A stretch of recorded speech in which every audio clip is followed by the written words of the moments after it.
An old man only gently shook a small bell. All the children in the whole small town were immediately hypnotized. Then they all turned into ninjas, and ran out of their homes in a unique posture, completely disappearing into the dark night. The story begins in a small town in Pennsylvania. Anna, the head teacher, walked into the classroom as usual, only to find that out of the 18 students in the class, 17 had gone missing. Only Alex, a boy with autism, was left behind. Anna immediately reported this matter. The school notified the parents as soon as possible. After receiving the report, the police quickly dispatched to investigate. However, it was found from the surveillance that all these children had voluntarily left their homes the previous night, rushing into the darkness in a strange posture. The police searched along the direction where the children disappeared, and went deep into the forest, but never found any clues. Helplessly, the police had to focus their investigation on Alex, but because he had autism, he could hardly provide any useful clues. The investigation thus reached a dead end. Just then, rumors began to spread in the town that Anna, the head teacher, was a witch, claiming that all the missing children had been captured by Anna, using black magic. As the rumors grew more intense, many parents came to the school one after another demanding an explanation.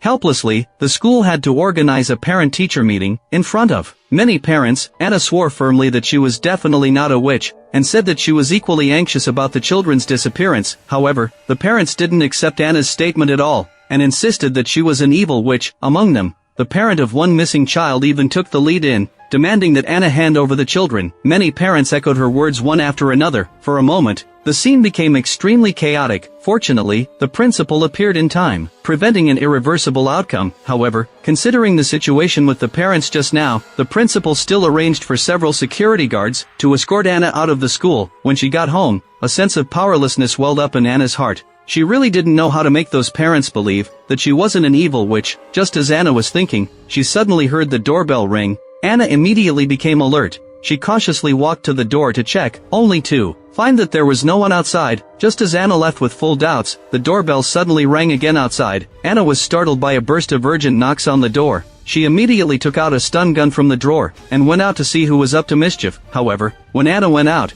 she found that there wasn't a single person around. Later, she noticed that her car had been deliberately sprayed with a lot of red paint. Anna guessed that the incidents just now were all petty tricks played by those parents. The next day, Anna tried to clean the paint off the car, only to find that it was actually waterproof paint that couldn't be wiped off at all. In order not to be late for work, she had to drive this car that had been vandalized to work. As soon as Anna arrived at the school, she was called into the principal's office. The principal said that in view of the recent public opinion, he decided to let Anna go home and rest for a while, and come back to work after the case was closed. As for Alex, the only student in her class, he would be temporarily placed under the care of another teacher. And so, Anna left the school again. On her way back, she became angrier the more she thought about it. So she called the police, saying that those parents had caused serious interference to her life. However, the police officer who came to handle the matter only did a simple registration, and then told Anna to go home and wait for the result. Such a perfunctory attitude made Anna even angrier. Just at this moment, she saw her good friend Mark, who worked at the police station. Anna invited him to chat at a bar, and by the way, complained about the perfunctory work attitude of his police station. After listening, Mark smiled bitterly and said that they were also overwhelmed by those parents recently. Every once in a while, those parents would go to the police station to file complaints.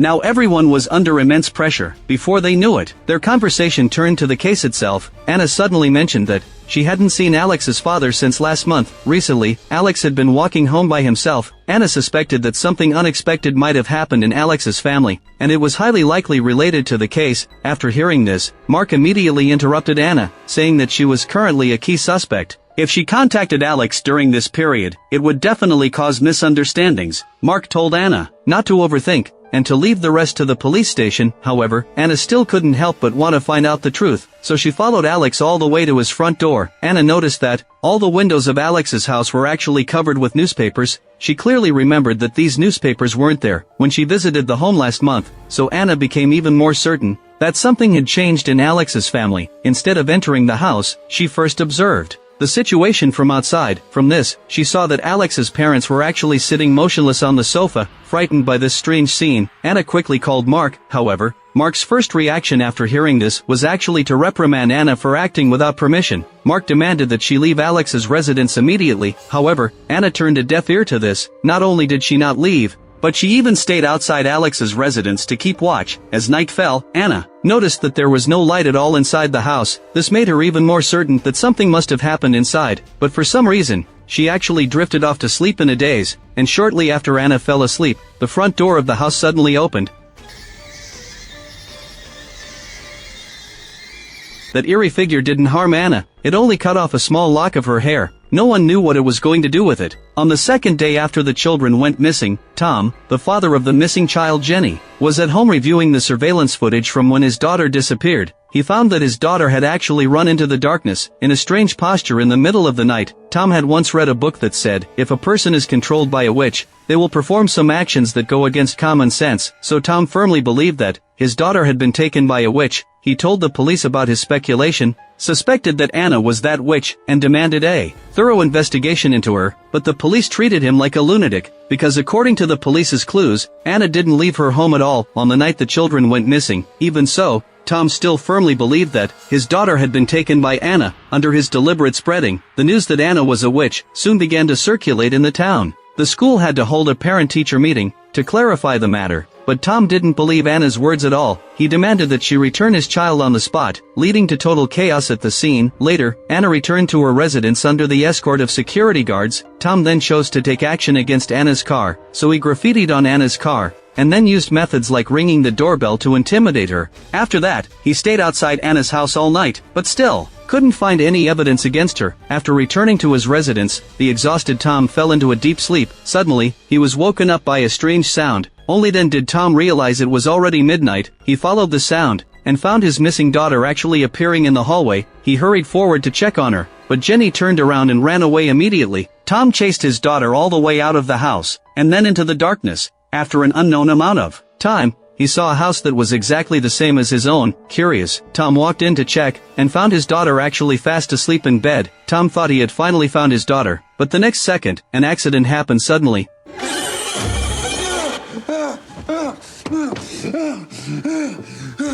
It turned out that everything just now was a dream Tom had. He felt depressed again because of his daughter's disappearance. Just then, as Tom looked at the woods outside his house, he suddenly thought of something. He immediately took out the town's map. Then he marked the direction his daughter was running when she disappeared on the map. After that, he went to find the parent of another missing child. Through the surveillance footage from that family's home, Tom marked another direction. As the two lines extended continuously, they finally converged at a focal point on the map. Tom guessed that this place must hold important information about the children, so he immediately set off towards that intersection. While Tom was on his way to block 32, a strange old lady went to the principal's house. The old woman, named Kate, was a relative of Alex. Kate claimed that Alex's parents had been seriously ill recently, and that he needed to stay at home to take care of them, so the old lady hoped to ask for a few days of leave for Alex. Although the principal could understand, he didn't agree immediately. He thought Alex was only 12 years old, and completely incapable of taking care of his parents, so he suggested that she apply for community assistance. Seeing that the principal was being so uncooperative, the old lady resolutely resorted to some extraordinary measures. She took a small handbell out of her bag.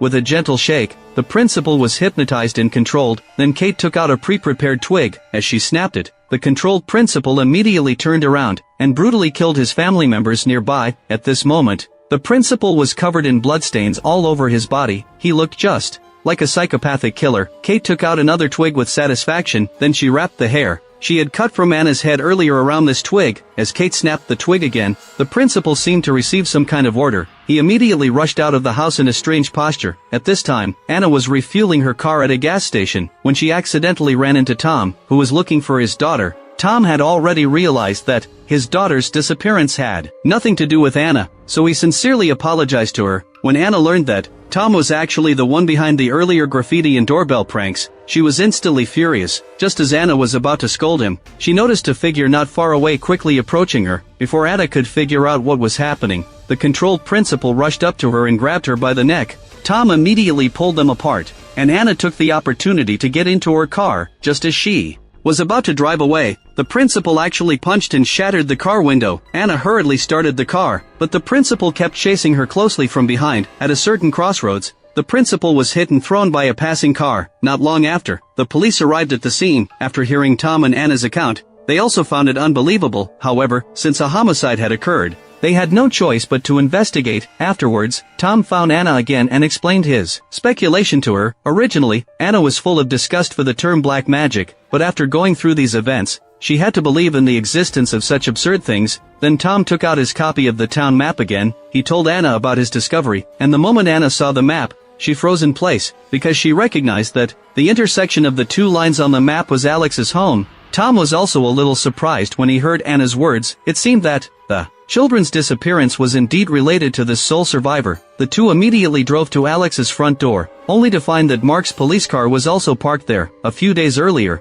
Officer Mark had been overwhelmed by the children's disappearance. His superiors, in order to reassure the public, ordered all police officers to patrol the streets. It was at this time that Mark accidentally met a curly-haired man named John. The man acted furtively, appearing highly suspicious. Mark immediately called out to stop him. The moment John saw him, he actually fled in a panic right away. This made Mark even more certain that the man was up to no good. It didn't take long for Mark to catch up with John and restrain him. However, during their scuffle, a needle on John's body accidentally pricked Mark. This made him extremely angry, and he threw a punch at John's face without thinking. But right after hitting him, Mark regretted it, because the dashcam in the police car was still on. If the man filed a complaint at the police station, he would definitely be disciplined, so he threatened John for a while and then let him go. The next day, this guy actually appeared near the police station, and was spotted by Mark by coincidence. Thinking the man had come to file a complaint against him, Mark immediately shouted and chased him away. After John fled in panic into the small woods, Mark resolutely pulled out his gun, ready to get rid of this guy. Seeing the bad situation, the man immediately begged for mercy.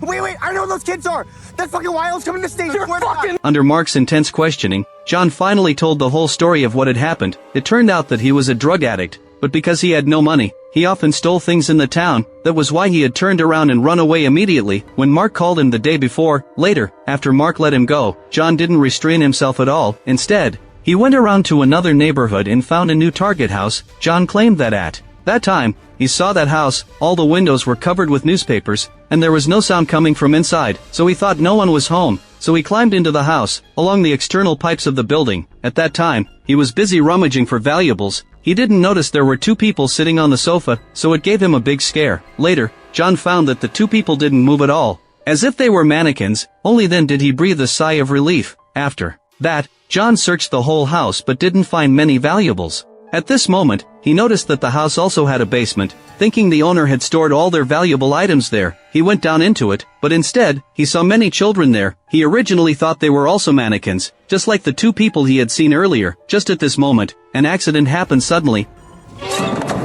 Sorry!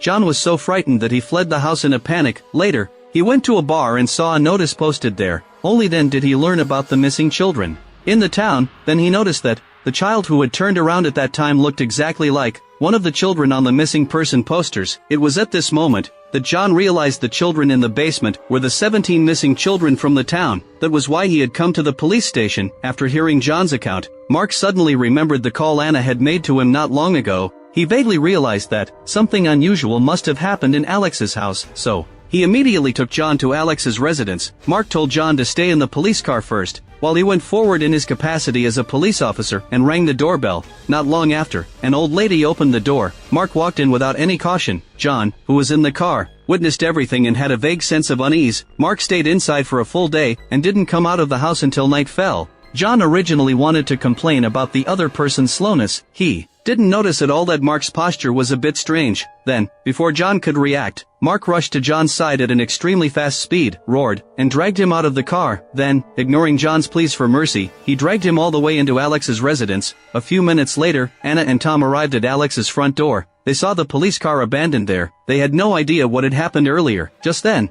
Mark suddenly walked out of the house. Then he stiffly gestured for Anna and the others to enter the house. Out of trust in the police, Anna and Tom didn't think much and walked into the house. However, after the two entered, they found that Mark had disappeared. They immediately realized something was wrong. But before the two could back out, Mark suddenly jumped out from a corner and pounced on Anna with a roar. Just as Tom was about to step forward to help, John rushed out from another corner. Like Mark, he kept roaring. They were like two irrational beasts, grappling with each other in the dark. Anna dodged Mark's attacks multiple times, but there was no way out behind her. Mark rushed to her with a grim smile and grabbed Anna's neck tightly. No matter how hard she struggled, it was useless. In the critical moment, Anna saw the gun at Mark's waist. she exerted all her strength to snatch the gun from him. Anna finally managed to break free from control, but before she could even catch her breath, another figure rushed out of the darkness. It was actually Tom. It was clear that he had also been controlled. After the fight just now, Anna was already exhausted at this moment, so she was quickly overpowered by Tom. He grabbed her by the neck. If nothing unexpected happened, Anna would soon die of suffocation. At this moment, another figure walked out of the darkness again. It was Kate, the old lady who had visited the principal earlier. She looked at Anna struggling with a triumphant expression, but the next second, Kate's expression turned to terror, because just now, Alex, who was hiding in the bathroom, had snapped a specially made twig in the same way Kate did. The reason he did this dates back to a month ago. At that time, Kate, as a relative, used the excuse of coming to the town to see a doctor, so she temporarily stayed at Alex's house. Out of sympathy for Kate, Alex's parents agreed. At first, everything was normal until one evening after school, Alex noticed that his father hadn't come to pick him up. As usual, he walked home full of doubts, only to find an even more bizarre scene. His parents were sitting stiffly on either side of the table, like puppets, while Kate looked at Alex, who had just walked in, with a strange smile on her face.